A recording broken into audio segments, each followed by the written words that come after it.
भंडारा जिल्ह्यातील लाखनी येथील समर्थ विद्यालयाच्या प्रांगणात राष्ट्रीय विधी सेवा प्राधिकरण, नवी दिल्ली यांच्या निर्देशानुसार जिल्हा विधी सेवा प्राधिकरण भंडारा व जिल्हा प्रशासन भंडारा यांच्या संयुक्त विद्यमाने विधी सेवा व शासकीय योजनांचे भव्य महाशिबिर आयोजित करण्यात आले होते।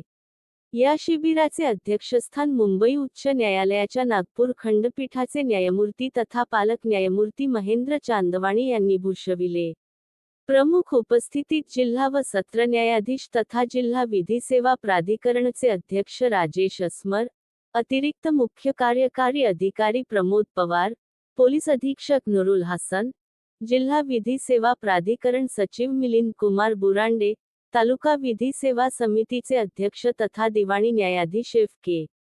सिद्दीकी, जिल्हा वकील संघाचे अध्यक्ष ॲडव्होकेट नितीन रहांगडाले, प्रभारी उपविभागीय अधिकारी निलेश कदम, लाखनी तालुका वकील संघाचे अध्यक्ष ॲडव्होकेट एस.डी. शिवणकर आदी मान्यवर उपस्थित होते। या महाशिबिरात पात्र लाभार्थ्यांना विविध शासकीय प्रमाणपत्रांचे वितरण करण्यात आले तसेच दिव्यांग लाभार्थ्यांना ट्रायसिकलचे वाटप करण्यात आले। शिबिरात जिल्हा व तालुका विधी सेवा विभागासह आरोग्य, महसूल, कृषी, समाज कल्याण, महिला व बालकल्याण, शिक्षण, खादी ग्राम उद्योग, उमेद, पोस्ट विभाग, नगर पंचायत, पोलीस अधीक्षक कार्यालयातील भरोसा कक्ष व सायबर सेल तसेच अन्य विभागांनी सहभाग घेऊन माहितीपर प्रदर्शने मांडली होती। या कार्यक्रमाचे प्रास्ताविक जिल्हा व सत्र न्यायाधीश राजेश असमर यांनी केले, तर उपस्थितांचे आभार जिल्हा विधी सेवा प्राधिकरणचे सचिव मिलिंद कुमार बुरांडे यांनी मानले। संकल्पना आखली आहे, त्या अनुषंगाने देशाचे सर्व जिल्हा विधी प्राधिकरणला असे महाशिबिर आयोजित करण्याची निर्देश देण्यात आलेले आहे। म्हणून देशात विविध ठिकाणी महाशिबिर आणि महामेळाव्याचे आयोजन करण्यात येत आहे आणि आजच्या हे शिबिर त्या संकल्पनाचा एक भाग आहे।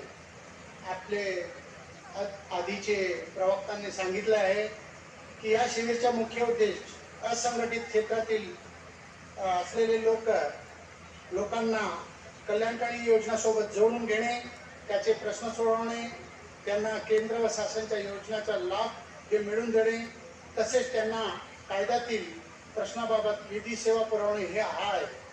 त्याचप्रमाणे बालकांसंबंधी अनुसूचित जाती जमाती यांचे प्रश्न सोडवणे व त्यांना योग्य मार्गदर्शन करणे हा सुद्धा शिबिरचा उद्देश आहे।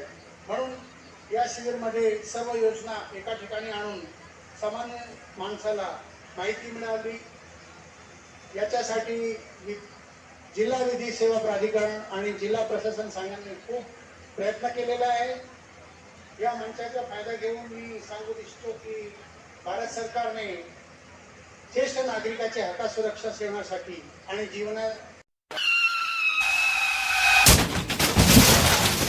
आता गाडीवर मोबाईल नंबर नाही तर इमर्जन्सी QR कोड लावा, जे तुम्हाला अडचणीच्या वेळी मदत करेल।